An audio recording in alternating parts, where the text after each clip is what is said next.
Hey guys, DJGemStar here, and right now I'm going to talk about how to train your ears. Training your ears is basically by listening, not just listening but understanding what's going on. Let's say, for example, I have a BassHouse track. I have 2 tracks. I'm going to go from BassHouse track that is Afro inspired going into a Latin house track. Okay, now for Afro bass house electronic music, aside from Afro house, okay, which is basically deep house with Afro instruments laid over, bass house would be more bassy, right? The same thing could be with Latin house, Latin bass house as well, but sometimes that Afro bass house is too bassy going to Latin house, okay? And it's a steep drop, right? Or if I want to do it the other way around, okay? You have to know as to how you want to do it, because you don't want to go from Latin bass house, and then the Afro bass house is now Latin bass house to here. It's a big bass. People start feeling it. It's too bassy or whatever. You can fix that on the mixer, but if people know the song, you're not giving them the full information. Like imagine listening to the Afro house. I'm a piano, right? You know the song, but the DJ gonna cut the bass down by a quarter. Where is that? Like people need, and there's some people, if you know anything about New York, you know what I'm talking about. They will have their treble all the way up and their bass all the way up, but there's no mids. Like, why are you doing that? Blasting it in the street. You're just screwing the music over, right? So, you don't want to have that difference in what you're doing and what you're mixing. Also, not too much on the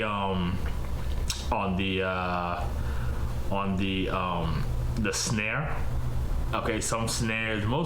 The snares in electronic music, the house music, they're not the same, but it's within a range of how you can mix it. Like I've never had a song with the snares and then that messed up the track. If anything messed it up, it's gonna be either the lows, the kick and the sub, and the sub can sometimes go a little bit into that's the kick and sub, either how the song is produced. It can go into the mids a little bit, okay, but I've never really had a problem. I'm not that good. It depends on the song. Sometimes, actually no, that's what I wasn't as good. I wasn't as polished as I am now. You have to basically know your music and pre-listen before you put the track on, right? Because I have not done that in my infancy of my career, and the hi-hats were clashing, the snares was kept clashing, okay? The sub was at the same frequency as the incoming kick, and it did not sound good. Right. One thing I learned about music production, being a DJ, you're gonna meet people who produce in different ways. Music sounds good, right?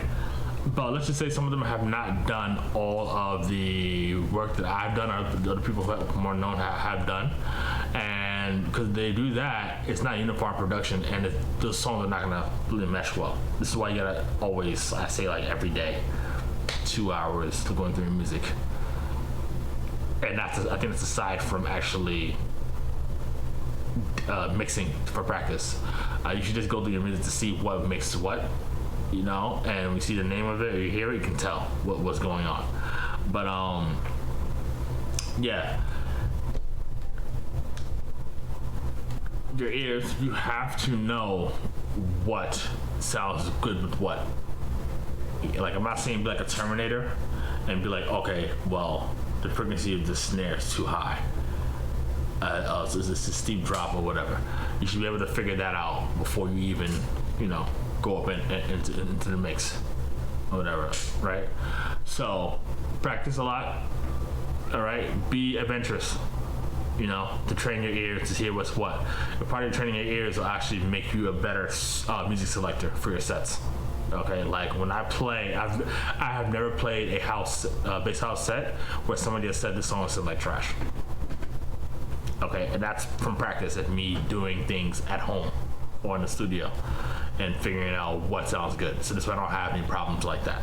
Okay, I often have people asking me, yo, what song is that? And it's like, like 5 songs later, I'm like, I don't know.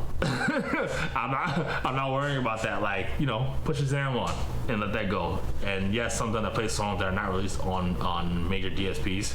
So, whatever with that.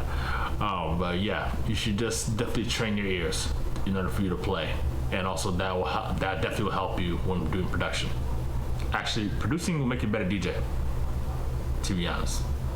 That's another video. All right. My name is DJ GemStar, and thank you guys for tuning in.